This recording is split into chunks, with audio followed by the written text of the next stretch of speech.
watching the It's Her Time podcast with Cody and Jess. Hi, welcome back to the It's Her Time podcast. I'm Cody Sanders, and I'm a holistic health practitioner and functional nutritionist. And I love empowering women, helping them to understand their bodies better. And I love introducing you to people that can help us understand our bodies even more. And on today's episode, I have a special guest. I have Pauli. She is a pelvic floor therapist, and we're going to dive into everything that's happening down there so that we can feel our best. There's so many things that you may be suffering with, and you might not even realize that you could use a little help down under. But before we get into this, let's turn the time over and join Jess for a Mixers Girls Say. All right, we're going to continue this conversation because we did this a few weeks ago and we laughed so much. Then we took some of these and interacted and asked our audience at our live podcast a few weeks ago some of their moments. And we just have to get back to this because there's nothing more fun than laughing. It's the best. It is the best. And so we're going to start today's episode with a Mixers Girls Say, which is, what were your most embarrassing moments from 2023? The thing about being embarrassed is it's like what you make of it. Yeah. It's how you shake it off, how you realize everyone has embarrassing, funny things happen to them. Yes. And just let it roll off your back and laugh. You and I talk about it all the time, like laughing it off instead of like shaming yourself that like, how dare I just trip? Or, yeah, I know. So I'm going to share. Let's go. This one says, we know her and we love her. I met Cake by Courtney at the Nutcracker. I totally fangirled and completely forgot how to talk. That happens. I know. No matter how cool you are or how cool you think you are. Sent a flirty text that was meant to go to my husband to our entire family group chat. Oh, okay. That's better. I mean, that's still funny, but I thought it was going to go to some other guy. I was like, oh no, but that's so funny still. She says just words, but still humiliating. Yeah. Yeah. Went on a long run with some friends and then ended up peeing my pants at the end in front of a guy that I liked. Oh. I was going to say, sometimes, after those babies, you're out there running, and it just happens. But the fact that it was in front of a guy that she likes, that's too bad. I'm sorry. This girl, Courtney, says, I was being prepped for a surgery and I blurted out right before going under, please don't let anyone touch my butt. It's a concern. It's a concern. Can I share a quick story? Yeah. This is my sister's story, but I don't think she listens to the podcast, so I don't think she'll care. Do you have another one? I can't wait. So my sister was going in for a breast reduction surgery, and she's like getting all ready to go into surgery, and she's being wheeled in, and she's still awake. She's not under the anesthesia, but all of a sudden they come in and they said, do you mind? We have some students that are here that want to observe this. They're like, they're doctors to be, And so she's like, no, I don't mind at all. And then it was an old boyfriend that was like, psychopaths. He was a crazy guy. And he like walks in, he's like, hi, Tori. And she's like, oh, and like went under. No. Poor Tori. That's terrible. Yeah. Funny. Oh. His name was Tim. So if you knew Tim that dated Tori. Tim. Okay. This one, I kind of, when I first read it, I kind of broke out in a sweat a little bit thinking of this. Okay. I had explosive diarrhea at work. Oh, boy. While I was trying to run to the bathroom, which is on the other side of the building, I didn't make it to the bathroom and ended up pooping outside. Oh, it's like on Bridesmaids. And then she swears, SH, everywhere. I am so sorry. Like, what do you then do? Have you seen Bridesmaids? Yeah. Part where they're trying on wedding dresses. Yeah. So funny. Okay. Yes. We're going to end with this one. Okay. This is like a funny mom one. And I can fully understand this feeling of being like, I'm so sorry. I am not creepy. She said, I grabbed a kid's hand at the park thinking it was my kid and said, time to go, and pulled him towards me. The kid's like, stranger danger. Anyway, we just love to laugh with you. Enjoy the episode. Mixers is a company made for women by women. Each of our products have been carefully and lovingly crafted to support you in all stages of your life, providing you with the optimal health you deserve. Each ingredient we handpick is 100% all natural, backed by science, and chosen specifically to better your life physically, mentally, and hormonally. Each product empowers your body to take charge of its monthly hormonal shift and flows, empowering you to live life to the fullest. Let Mixers take care of your needs from sunup to sundown, and you take care of the rest. Check us out at mixers.com, MIXHERS. All right, we're into the episode now. So let's just say hi. Tell everybody about you. Tell us a little bit about how you got interested in pelvic floor therapy. Give us all the history. Well, first off, I'm really excited to be here. And I'm a physical therapist, just like the physical therapist that helps you with your knee pain or back pain. Okay. But it was on accident that I ended up in this field. I was able to shadow a women's health physical therapist who was helping women after they had had mastectomies. Okay. And cool. it was such a lovely, uplifting experience to watch this sweet therapist work with all these women all day long. And so that's what I thought I was getting myself into. However, I ended up in Louisiana where there was no mastectomy care at this particular clinic, but it was all pelvic floor. And I actually called my mom to ask her to come drive me out of there because I did not want to be doing it. But when I started seeing these women, I remember there was a grandma who wanted to go to Tulane to attend her grandson's medical school graduation. And she couldn't because she was leaking. She was going through so many pads that she just couldn't go. She felt like she was going to be an inconvenience. And that broke my heart because I knew that there were answers. I knew that there was a way for her because she should be able to go to her grandson's med school graduation. Yes. I mean, okay. I have so many questions for you. We're going to dive into so much because I feel like at least the awareness that there's such thing as a pelvic floor therapist, I feel like this is somewhat new. Is this new or has this been around forever and I just didn't know about it? It's been around for a while, maybe 20, 23 years. Okay. But I think it's getting a lot more headway now because of social media, and we're talking more about postpartum issues and things that can come up. Which is good. This is why we have these kind of podcasts and these conversations so that we can bring awareness. So when I was going through after having my kids and stuff like that, I mean, I had huge babies, pretty traumatic births, and I never knew that there was such thing as a pelvic floor therapist. And my tailbone has never been the same since I've had these babies, and my babies are 31 and 29. So it's been I've just been living with it. So I want to first start, of course, with establishing what is a pelvic floor therapist? What does this even look like? But then, of course, I'm going to have some questions like, is it right for somebody even like me who has grown children, who it's been a long time since I've had, given birth?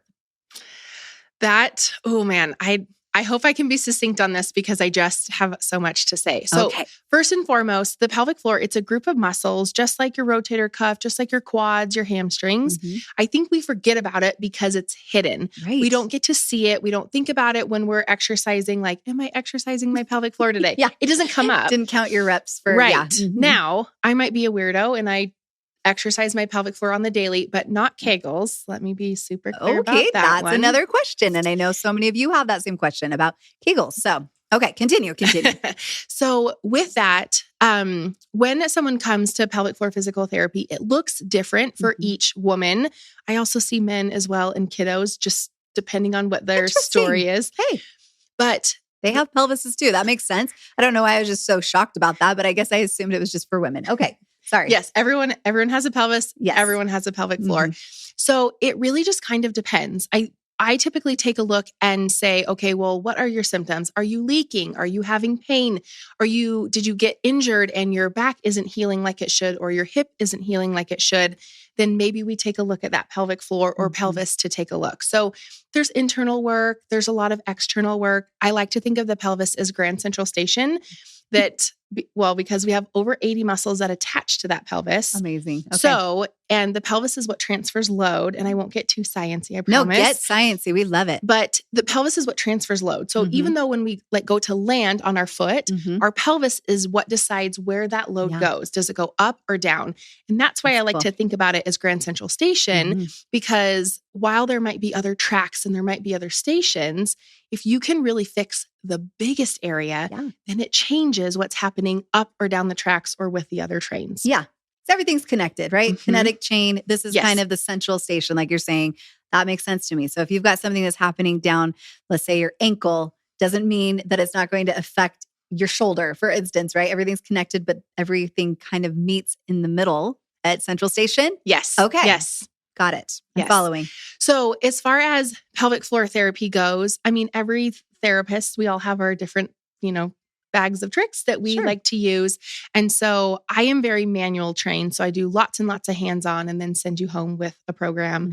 So again, pelvic floor, it just looks different for each person depending on what's going on. So of course, that makes so much sense. Okay. Those you've covered a lot, but I'm sure there's even more like situations and people that you take care of. But I'm sure we'll dive into that as we go along here. So my question was also, who is pelvic floor therapy for? Is it for some old lady like me? Or like you said, you helped a grandma that wanted to go to her grandson's, graduation. And so tell us, because I think that's something that's a misconception too, that we think is just for like new moms. Sure. If I had my say, I think every person should go to pelvic floor physical therapy. Okay. While I'm biased, I have just seen it work in so many different situations. So yes, the new mom, she would absolutely benefit because of the changes that happen to her body while she's pregnant. Every delivery is different. And so the effects of that could show up a little bit differently. I love how you brought yourself into this. I think that the postpartum time period ends when you feel like you did before you had kids. Yeah. So I'm still postpartum then, huh? If you feel that way. So when you talk about your tailbone hurting still, to me, that's your body saying, hey, something's wrong down here. Because if you were to, the way I like to think about it is after you were pregnant and you stood up and maybe every fifth time your knee gave out, somebody in your life would say, hey, Cody, take care of yourself. Like, do you need to go see somebody? Yeah. How can we help you? Nobody would assume, oh, well, yeah, you just had a baby. That's how it is. Yeah. But for some reason, and I don't know if it's just convenience or maybe it's confusing for some, that the pelvic floor, it gets forgotten. It does. It does. We just ignore it. That poor pelvic floor. We just totally ignore it. So yeah, it makes sense. I mean, after I had my babies, both my babies were over 10 pounds and my tailbone was broken during delivery of my second child. And I heard it, felt it. It was no fun. And I have done yoga over the years. And this is how I know that it's never gone back to the same, because when I'm doing yoga, for instance, if I'm in a boat pose, if you can picture that, I have to lean to one side because there is that my bone is like protruding. So is there any hope that could ever at this point, or is it just stuck like that forever? No, it's not. I mean, it'll stay stuck like that if we don't take a look at it, but something like that, it comes to mind. We have three pelvic floor muscles that attach to the tailbone. And the tailbone actually side bends. So it goes either side, it rotates and it moves forward and backwards. So if it was broke or your baby bumped into it on its way out, it very well could have moved that tailbone to a different position. And one of the many jobs of the pelvic floor is to help give support and stability to the hip. So when you're saying like, when I'm in that position, there's a reason that there's a discrepancy there is because that pelvic floor, it's either lengthened too much or it's shortened too much for however that tailbone is positioned. So it's not really helping that hip like it's supposed to. And that's why you have to adjust during that. Pauli, I'm loving this. And I'm going to make an appointment because I feel like you can help so many things in my area. I'm like, we're going to turn this into a doctor's visit here now for me personally.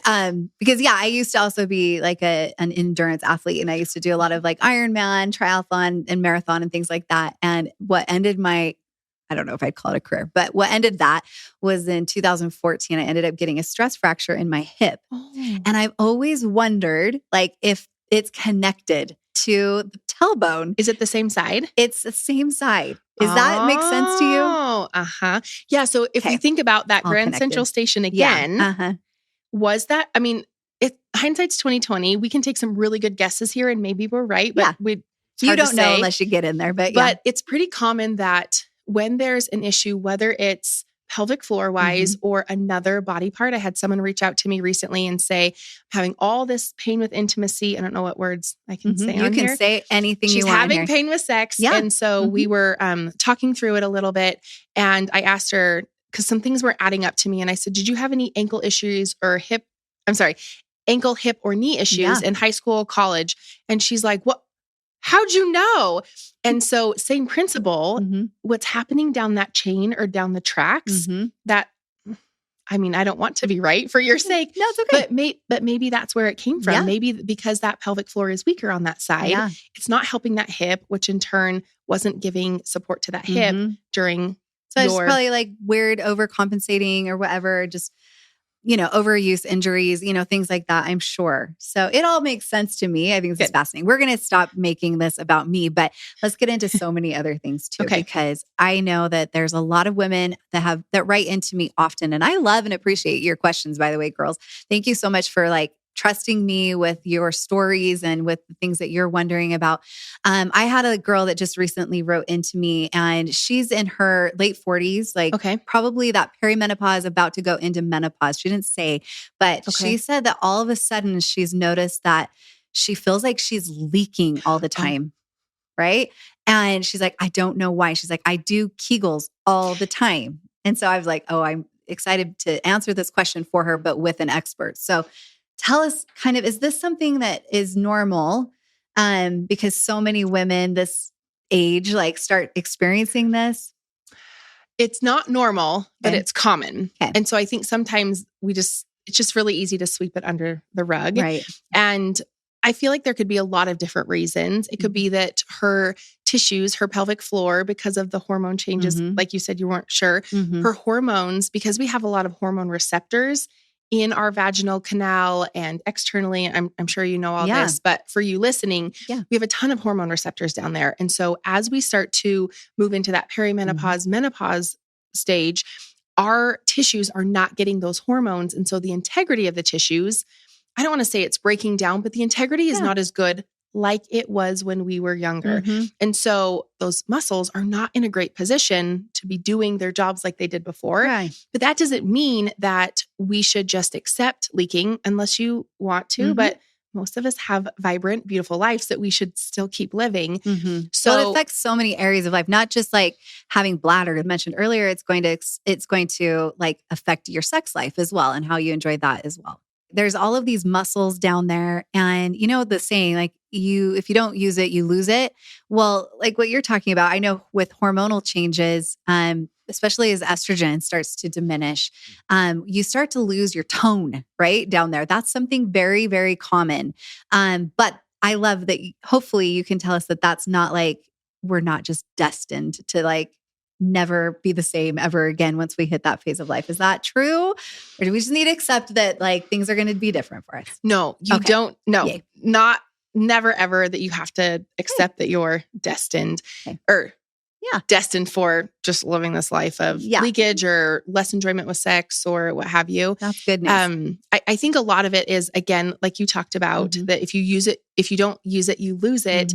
But on the flip side of that too, I think that women would be surprised how often their pelvic floor is actually working. And the one thing that I have done a lot of studying just to figure out, how can I better help my patients? How can I help busy moms win at home with less work, but more bang for their buck and their time and their effort, is that whatever the hip does or doesn't do, the pelvic floor does or doesn't do.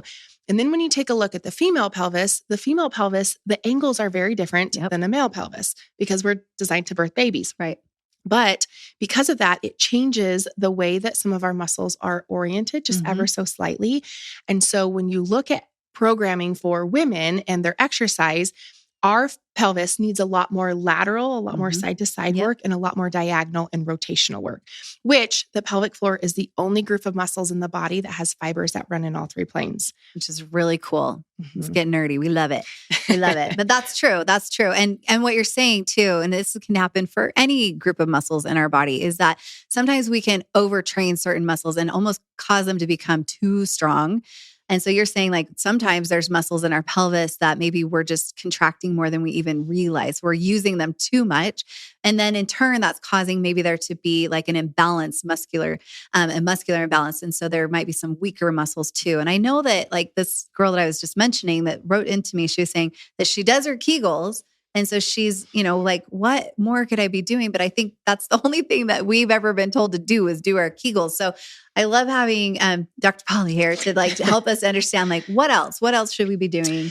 Yeah. So I have termed what I like to call the VAB3 principles for the pelvic floor. And because all a Kegel is we're just squeezing that muscle and relaxing. And you're an athlete, so you understand. If you went to a trainer and they said, listen, Cody, you just got to squeeze your quads and relax them. That's all you need to do to prep. Right. You would wonder, I'm sorry, I'd like my money back. I need somebody new. And so it's the same principle for everything that the pelvic floor does. And that's where I came up with the VAB3 principles. Okay. So it's vertical, above the pelvis, below the pelvis, and then all three planes. Love it. And all that is how that pelvic floor works. So we all know that probably pre-babies, if we would sneeze, achoo, pre-baby, we're fine. Yeah. Post-baby, if we sneeze a little too hard or we sneeze too many times in a row, we might be crossing our legs. And our pelvic floor is supposed to respond to that downward pressure inside of our abdomen. And so vertical motion is one of the ways that I like, which I know it feels very scary, but it's really helpful in small doses to help that pelvic floor start showing up. Above the pelvis, I just like to keep it simple and say, like, put your arm overhead and we can walk you through a couple exercises if you want. Below the pelvis is whatever the hip does or doesn't do, the pelvic floor does or doesn't do. So if we can rope in our legs as part of that, that will help encourage that pelvic floor to work, or we can consider it part of the exercise. And then 3, like I've already said, the pelvic floor has muscles or fibers that run in all 3 planes. And so doing an exercise that has components of all 3 planes to the front to back, side to side, and then diagonal and rotational. As long as your exercise that you're doing has 2 of those 4 components, you can count that, in my opinion, as a pelvic floor strengthening exercise. Okay. So yoga is a great example. I love yoga. Hiking is a great example. Yeah. Squats is okay, but if you could change it, like if you could reach overhead, like while you're squatting and reach overhead at the same time, now you have B for below and then A because your arm is above the pelvis. That makes sense. So instead of isolating, you're using multiple planes. And so like you're making it more functional. This is called like functional exercise, right? Is this what you're saying? Okay. Yes. No, you're exactly right. I think we just like to think that the pelvic floor, just all we got to do is squeeze it and relax it, and that's enough. And I know we all know that that's not enough for every other muscle group. Yeah. And so to sit down and think about all the things that the pelvic floor does or can do, to squeeze and relax, there's no way that that's enough to help your body do what it's supposed to do. Yeah. Okay. That makes so much sense. So there's actually tons. I mean, to make it simple, the way I'm thinking of it is like, if I was to say, I'm going to do some ab exercises to strengthen my abs. A lot of times we think crunches, like we'll just do a ton of crunches. I used to see this when I was a personal trainer. People just did tons of crunches, but they didn't like realize that actually they were not increasing their core strength. They were just only their rectus abdominis was getting strong. And so we had to do things to like incorporate rotation, and we had to do, like the side, movements and things like that. So we were working all of the different planes of the core muscle. To me, that's more visual because I feel like the muscles that are in our pelvis, we do forget about them. They're tucked in there. We don't really see them. They're hard to get to. If you've ever had a psoas massage, you guys, that was harder than giving birth. I'm literally, when I used to get them quite often when I was running a lot, and when I was dealing with all the hip pain I was suffering with, I would have to do Lamaze breathing. It was like, and I thought I was pretty tough and could handle a lot of pain. And I was like, I don't know. I think maybe this massage therapist had something to prove or something too, because she was like getting in there. But whatever. Is that like part of pelvic floor therapy, is like getting in there? And it can be. The psoas is one of the muscles that attach. It's a muscle a pelvic stabilizer. I like to take a look at all the muscles that attach to the pelvis, or at least the bigger ones anyways, to start. Because the other part of this too is your pelvis moving like it should? Because a lot of us, we talk about the hip, but when we put our hands on our hips, technically that's our pelvis. And so when you run, I have so many things going through my mind, like, oh, I'd love to see you run and Yeah. see what's happening. Mhm. But I also think too that again, going back to that Grand Central Station theory, how is the bony structure moving? Is it stuck? To me, when someone's psoas is so tight and it's painful and it's contributing to whatever you are experiencing, that tells me your pelvis like there's something happening there, because when the pelvic stabilizers are mad, it tells us a lot more that we need to dive in a little bit deeper and take a look. Is your pelvis aligned? Is your pelvic floor doing what it was supposed to? Yeah. Are your hip muscles? Do you have full hip mobility? Is it coming from up the track somewhere? Is it coming from down the track somewhere? So pelvic floor therapy, again, it looks so different depending on what you're coming in for. A lot of my patients will say, this is not what I saw online. I feel like we're doing a lot of like exercise and like you're treating me like an athlete, which I think all moms are athletes. We are all athletes. I love that. It's true. I mean, because if you think about, I know your kids are older now, but when they were little, when you were walking into the house, you were carrying loads of groceries, and maybe you had 2 kids on the hip, and you're yelling at the dog and then like tripping over the spilled bottle, or I mean, that's Olympic training, I think. It's an Olympic sport, being a mom. Yep. Yeah. So I think it's just important that we don't neglect our bodies. And that's why, at least in my clinic anyways, I want each mom to walk away feeling so much stronger. I want them to feel like they did before they had kids, which again is why I like to do a deep dive into the pelvis, kind of like we're talking about with yours. I mean, we talk about holistic approach to health, and that's exactly what you're talking about too, is like looking at all the different things that could be contributing to an imbalance in your pelvic floor. And so I love that you're doing that. And there's not one of us that's going to be exactly like the other. For me, I mean, we've gone into me. This has been my little therapy session, but yeah, the sports that I was doing on a regular basis, first of all, I was probably out of alignment because of these births. And then I was doing a lot of hip flexion because I was spending a lot of time on my bike. I was spending a lot of time running and swimming, things like that. So I know that that was an imbalance that I constantly was trying to work through, but I probably was not doing it as well as I should have been, or with the right guidance probably that I needed. So yeah. So I think that this is really cool though, that you know how to like look at all areas and tailor it to specific people individually. Yeah. Good. Well, I will say, I hope you don't beat yourself too much up about, because I think you work with what you know, right? Yeah, like totally. Years ago, when Arnold Kegel came up, Dr. Arnold Kegel, when he was the one who came up with this, that's why they're named after him. I mean, we did what we could with what we knew then, and now we know so much more. Just like this podcast that you have, all this stuff. Back when I went to school, we didn't have all this stuff, and stuff like the research and the holistic approach. Right. We weren't talking about that, and so I think sometimes it's okay that maybe your birth didn't go the way you wanted to, or this athletic experience or your rehab experience maybe didn't go, but I just want women to know that we do the best with what we have, and you're in the right place at the right time. Oh, I love that because I mean, I wish I could go back and wish I had this information, but at least I have it now. And that's why we're trying to share this information, because no matter what phase of life you're in, maybe you're like me, or maybe you're somebody that's just a new mom or younger than that. Hopefully this information can set you up for success, so that you don't have to go through this. But what I'm also hearing from you, Pauli, is that it's not like there's all hope is lost. Like it sounds like there's a lot still, even if I have years and years of like these imbalanced muscles, happening in my body, that you can probably help me to reverse some of this. Yeah, I think, again, the pelvic floor, it's a group of muscles, like if you injured your shoulder, you would go into therapy and you'd work on getting stronger, or maybe you'd work with it sounds like you have that well covered on your own, but somebody listening, you might go in to see somebody for help. You don't think all is lost just because, oh yeah, I had a baby, so my shoulder's out. Yeah. We wouldn't necessarily think that, or maybe we would. I don't know. I think some people do. That's what I think. I think a lot of people feel like once they are imbalanced or they experience an injury, that's how it is, And I think that a lot of people, and I could get into this with you as well, because I think a lot of people rush into surgeries, and I'm not saying surgeries aren't important or needed, but sometimes there's a lot you can do to either avoid surgery or prepare yourself for surgery and then recover from surgery better. And that includes always physical therapy. For instance, I have shredded my shoulders.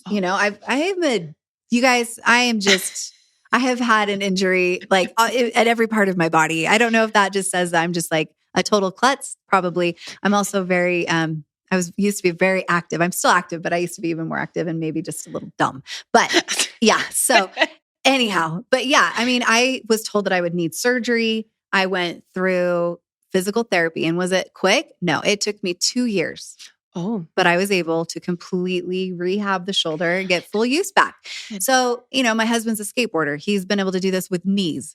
Never has had to have a knee surgery. He's 55 years old, still skateboarding. So, it's like there's a lot that you can do when you work with the body and help to support it the way that it's designed. And I love this. And this same thing comes with pelvic floor therapy. So we've talked a little bit about bladder leakage. This is something that I feel like this is a big thing that a lot of women suffer with, and they're kind of embarrassed about it and they don't really want to talk about it. But we're talking about it because, it's not something that just is a given that every woman's going to have to go through this and deal with it. Right. Right. So, okay. So, but it's common, but not normal. The other thing that we're going to dive into, sorry to take you through all this, but we're going to get into sex because this is something that I think is going to be so important for women to understand too. I bet you get questions all the time because if I'm getting questions, you're for sure getting questions about this. So I'm going to let you dive into this more than I will. But I do get a lot of questions saying that, a variety of things. There's a lot of women, even in their younger years, that sex has never felt the same after they've had children. It's painful. They don't enjoy it, and they just think that that's their lot in life again, like that's just them, that they're just not somebody that's, going to ever have that be an enjoyable part of their life. And then you have women who are in my phase of life where their hormones are depleting and all of a sudden they're experiencing that little vaginal atrophy that we were talking about before. And now sex feels painful in a whole other kind of way.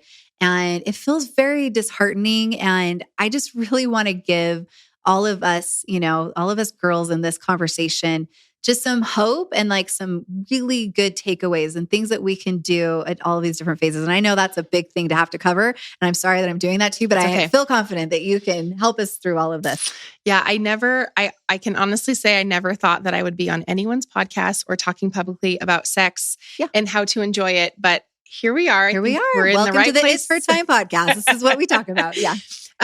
So you're absolutely right that a lot of women experience pain with sex, but I also think that, again, kind of going back, that we don't always understand what our pelvic floor is supposed to do. So the way I like to think about our pelvic floor, I don't like to think of it as a hammock because that does not make it doesn't give credit to it for being so complex. So I like to think of it as a doorway that leads to a hallway that leads to the living room. So that hallway, that's 3 layers. The pelvic floor has 3 different layers. Okay. That hallway, that's technically the vagina. Okay. So the floor, the ceiling, the right wall, the left wall, that all touches or almost touches at rest, assuming the muscles are happy and healthy. And one of the jobs of those muscles is to part ways anytime we insert anything, tampon, finger, penis, speculum, whatever. Okay. So when we're having pain with that, just with insertion or pain with resting or any part of sex or intimacy, that is our body's way of saying, hey, these muscles aren't happy. Just like if you were running and your calf was cramping up, you would say, okay, I just got to go get this taken care of. My muscle isn't doing what it should. That's all pain with sex is. So especially with penetration, if that's painful, it can be because of vaginal atrophy, that those muscles they don't have the oomph or the integrity that they used to have. Right. But also, if you have torn or had an episiotomy with any baby, scar tissue sometimes sticks around and it does what I call the Elsa effect. So, when she does her like, and then like it freezes everything. Yeah. I've seen it where once we get that scar tissue freed up, that pelvic floor feels like a 6-week, 8-week, 10-week postpartum pelvic floor. So no wonder you're struggling because it feels like you're having sex at 6 weeks, 8 weeks, 10 weeks postpartum when that pelvic floor was not healed. Yeah. And it didn't, again, it's not doing what it's supposed to do.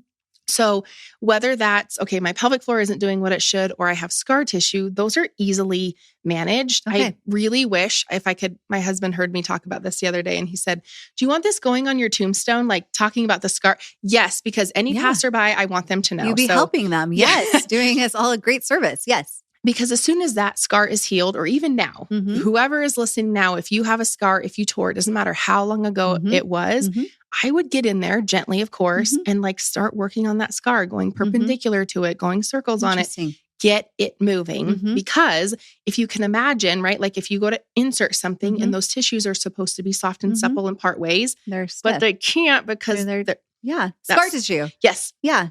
That makes sense. That's a very common thing after babies. And then of course, if that pelvic floor was held in that position, well, it doesn't matter how many Kegels you're doing. It doesn't matter what you're doing. That pelvic floor never had a fighting chance because it doesn't have that full motion to be able to respond to what you're asking it to do. Just like doing bicep curls. If you just did mini bicep curls, are you ever getting strong? Not as strong as you could be because you're not engaging every muscle fiber. Yeah. Right. And then even, I think you had mentioned too, even younger gals when they first get married, the other piece, it's not you. It's not you at all. Okay. Our body, research has shown that when we experience negative emotion, fear, anxiousness, if you were like a high performer in school or you were an athlete and you had a lot of stress upon you, that pelvic floor tightens in response to that. So then when you start having sex for the first time, you're like, oh my gosh, it's tender and painful because those muscles are just tight. And my favorite thing to tell any woman in this position, the first step I would literally tell them is I call it balloon breathing. It's like diaphragmatic breathing. Okay. It's just calling into awareness that our pelvic floor is having a role as well. So think of having a balloon inside your belly. As you go to inhale, that balloon, it's going to start to blow up. The front of it is going to push on the front of your belly. The sides is going to expand that rib cage.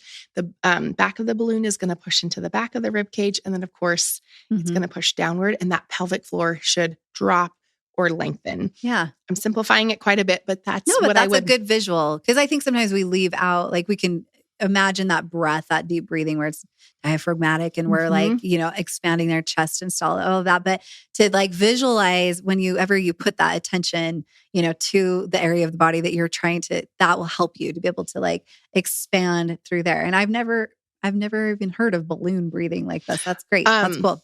Well, I kind of You came up with it, genius. Maybe. You're a genius. Just called it something different. Yeah. No, that makes a lot of sense. There are a lot of women who, I love that you brought this up because I won't go into it too much here, but there are, and we've talked about it here on this episode, on this podcast, but there are a lot of emotions that get stored in our pelvis. So if you do want to talk about them more, we can, but I didn't mean to put you on the spot. It's very connected. And it does show up a lot of times for women who are maybe having sex for the first time. They're just new at this, but it also can show up later in life as well. So it's important for us because we experience emotions like our entire life. It never stops there. But if we're not actually like working through the emotions, our body always stores those emotions and it will eventually show up physically if we don't do the work that we're supposed to be doing. And so I think that's fascinating. And I'm so happy to know that you understand that aspect of it too, because again, going back to holistic approaches, this would be absolutely part of it. We got to work the 4 different bodies, not just the physical body, right? So, okay. So sorry, I just went on a tangent, but no worries. But I love that you brought that up. Okay. So we're talking about women, maybe having first timers having sex, uncomfortable. Okay. Then let's talk about like maybe the next phase of life would be after having a baby. Yes. Yeah. And the thing that I really want you to know is I don't think sex should ever be painful. And that's assuming that if you tore or had an episiotomy, that's entirely healed. Obviously, if that wound is not healed and you attempt to be intimate, it's probably going to hurt. And I don't want to say like, oh, it should, like shame on you.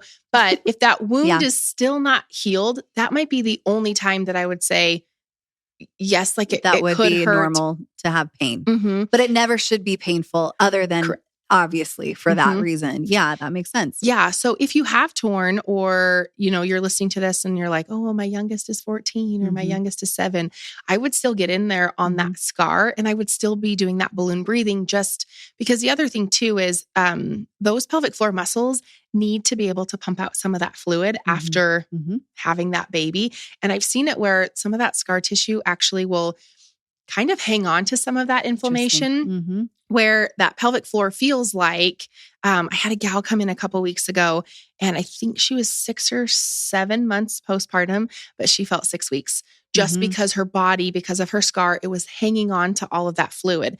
So the scar massage can help stimulate your lymph system to get rid of some of that fluid, to bring in new nutrients and oxygen to help clean everything up.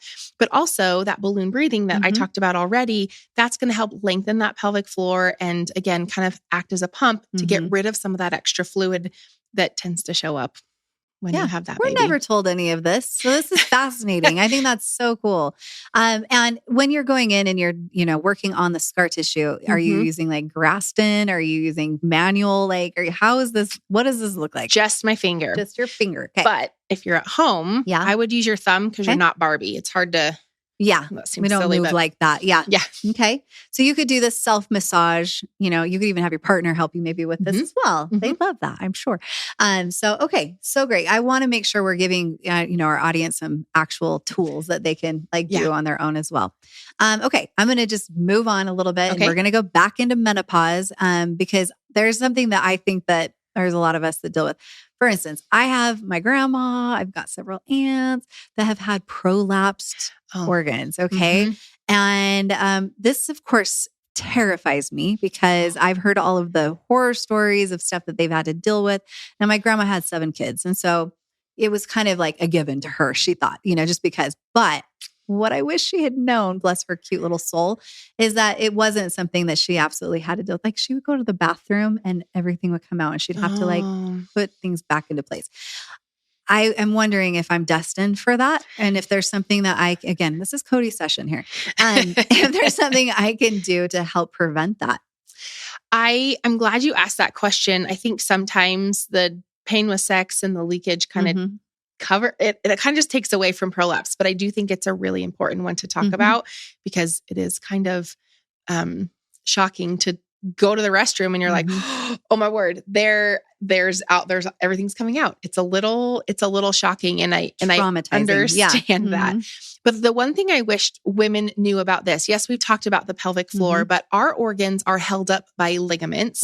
And one of my mentors said that every time you have a baby vaginally, that baby kind of takes a souvenir from each of those ligaments, making things a little more loosey-goosey, which makes sense, right? Because that baby has to come down. But I should say, so there's 3 ways in which our organs are held up. When we talk about prolapse, it's bladder, your rectum, your uterus. Sometimes the inside walls of your vagina can kind of fold in on itself. That can become a little loosey-goosey as well.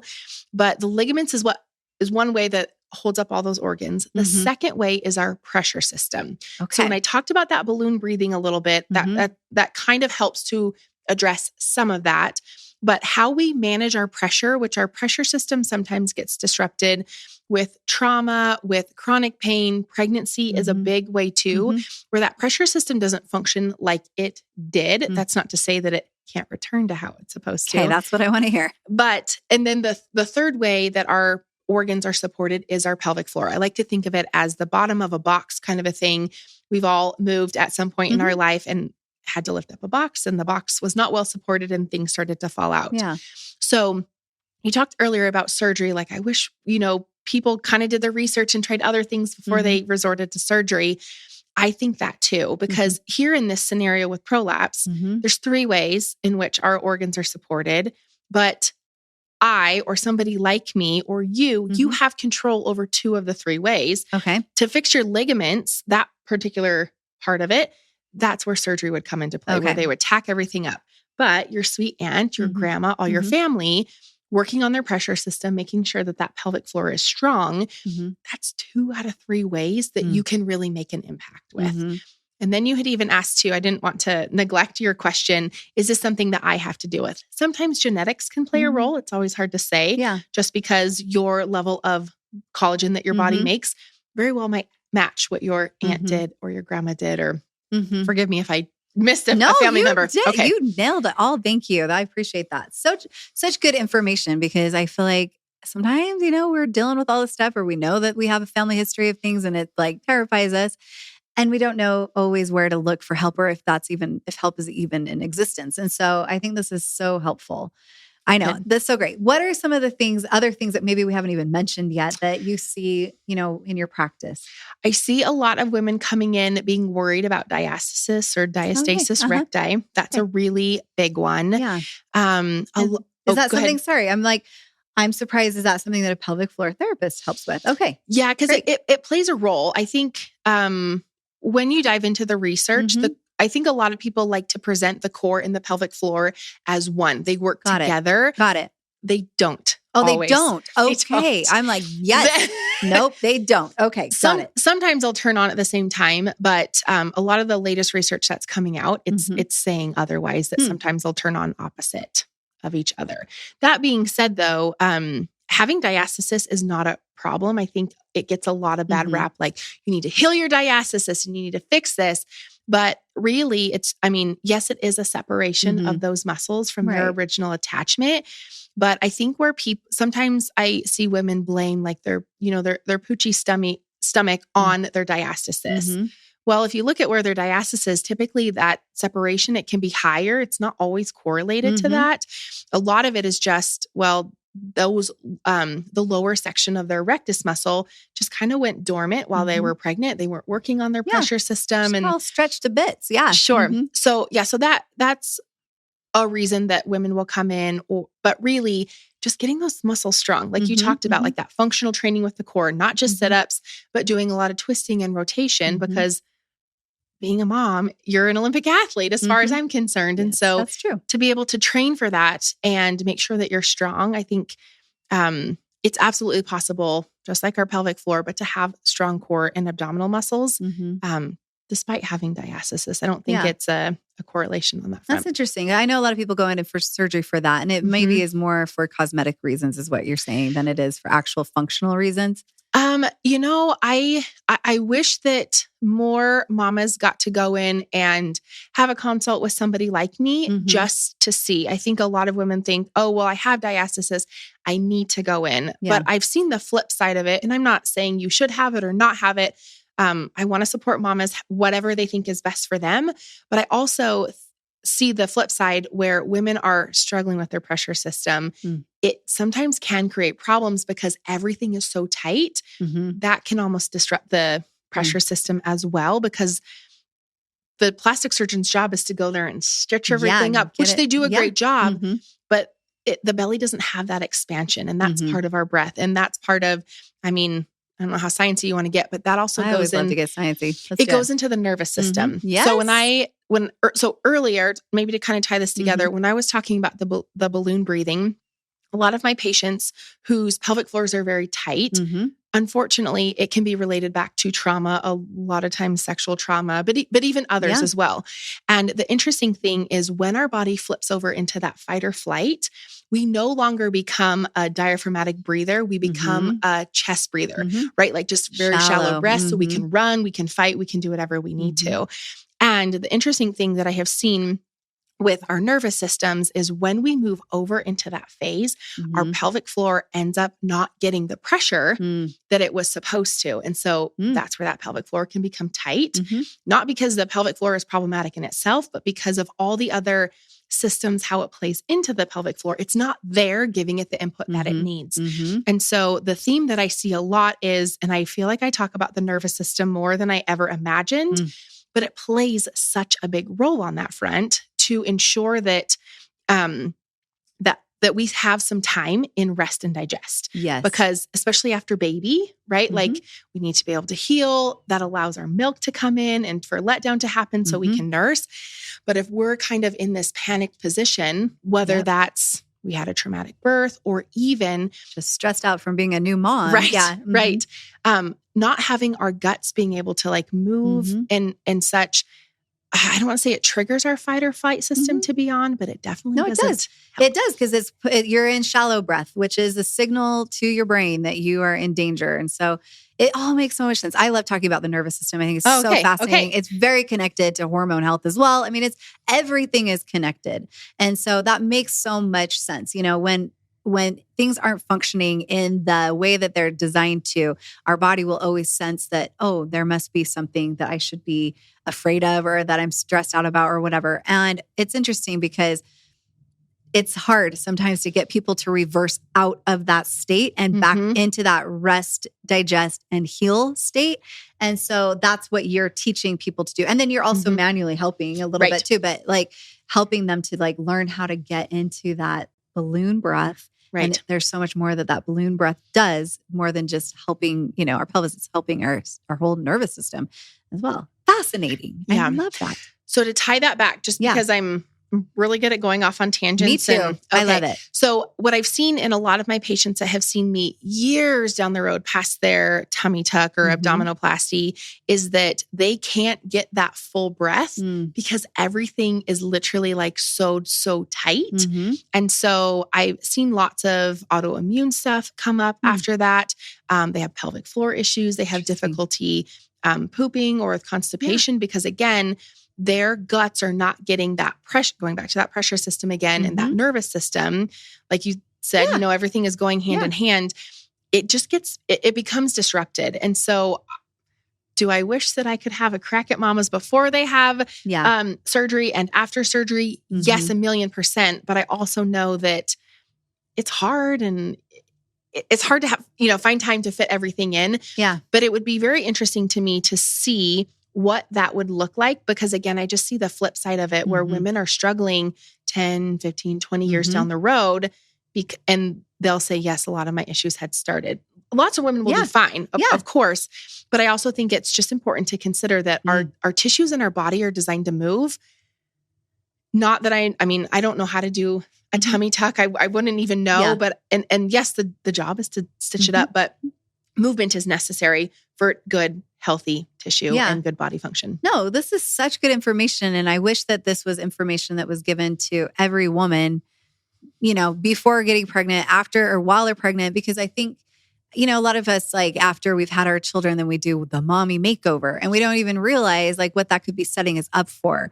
I get that it can help people feel like, more confident in their body. And I'm not against it at all, but like, that's why we're like, knowledge is power. Understanding this stuff is so important because, you can either set yourself up better in other ways or, let's hopefully like say somebody had a tummy tuck or they had a mommy makeover or whatever. Is all lost again? Is this something where it's like, because what do they do at this point? If everything's been kind of turned off and they're like in this little sympathetic nervous system state, like what is it? What can they do?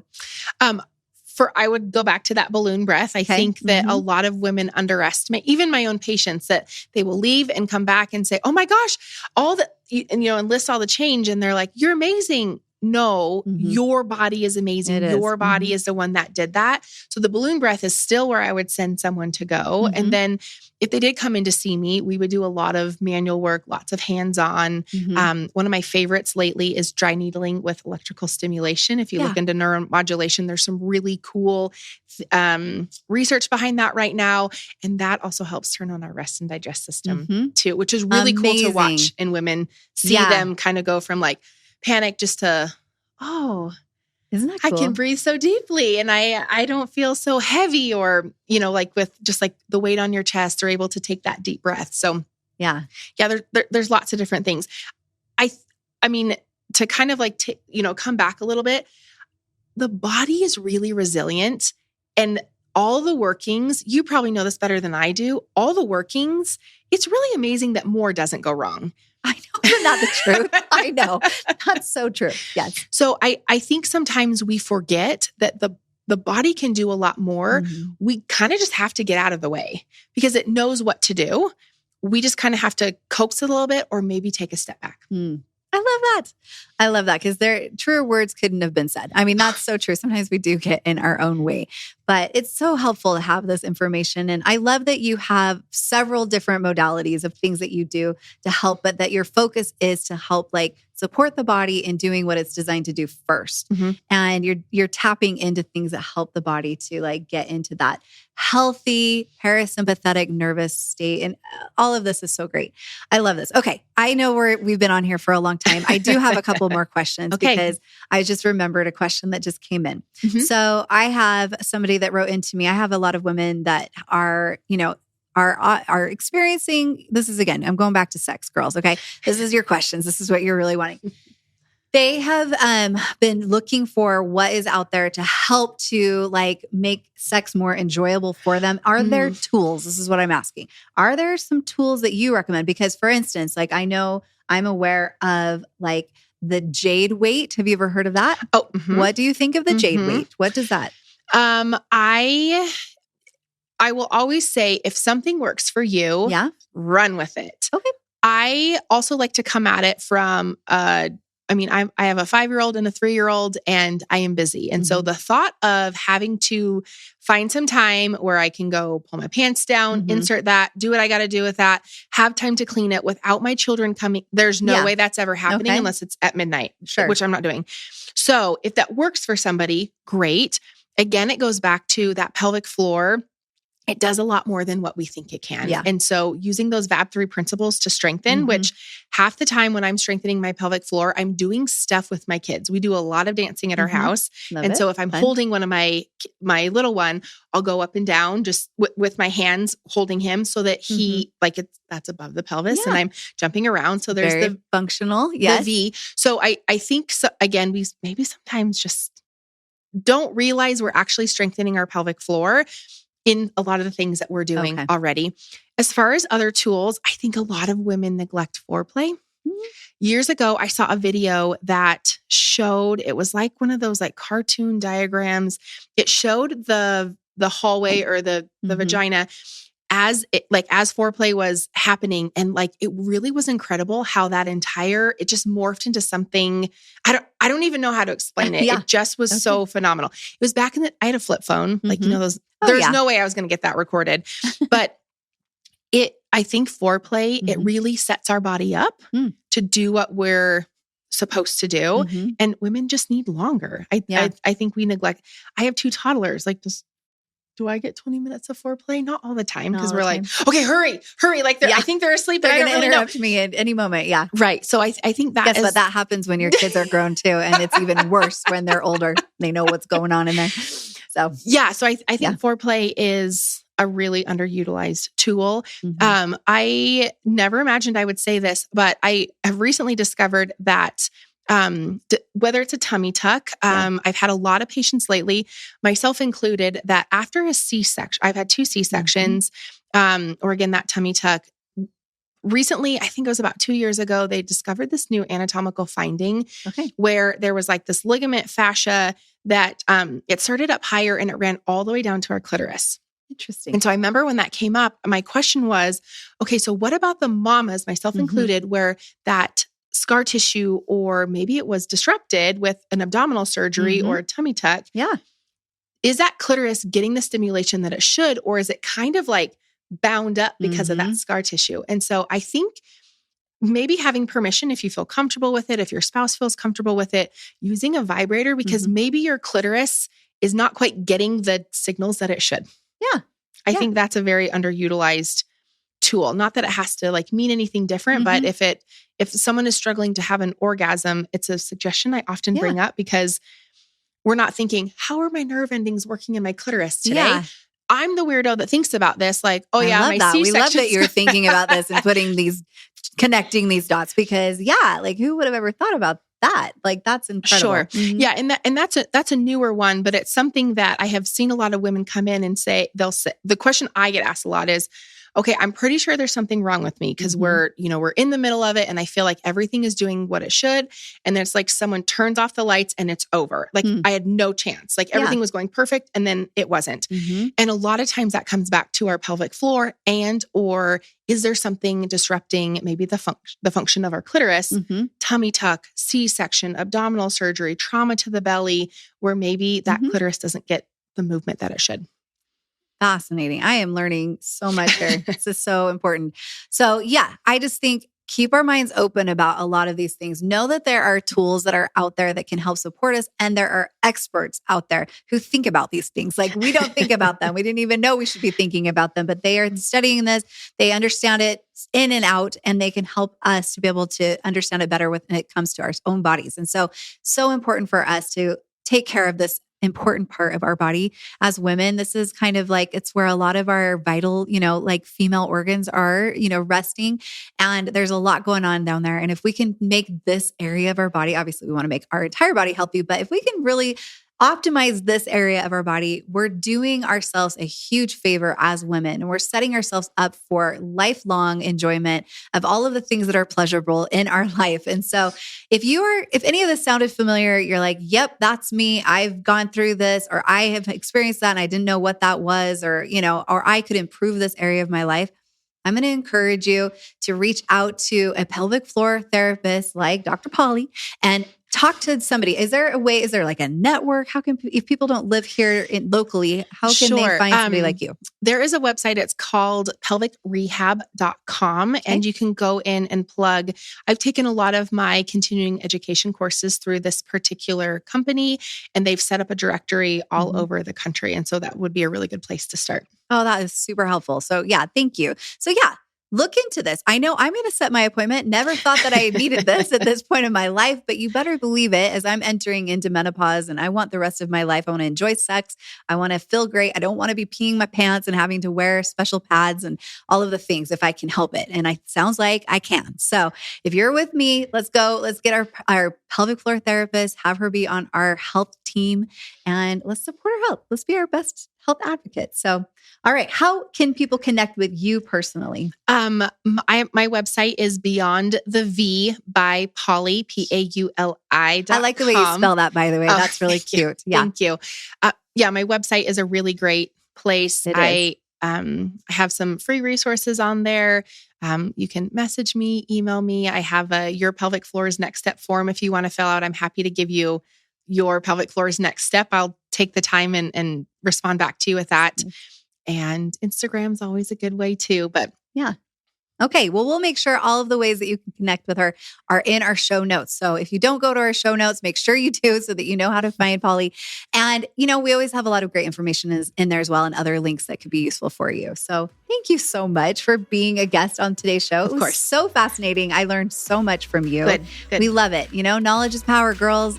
And the more we know, the better we can take care of ourselves and the ones that we love. So if you enjoyed this episode, please share it with the girls in your life, because sharing is caring.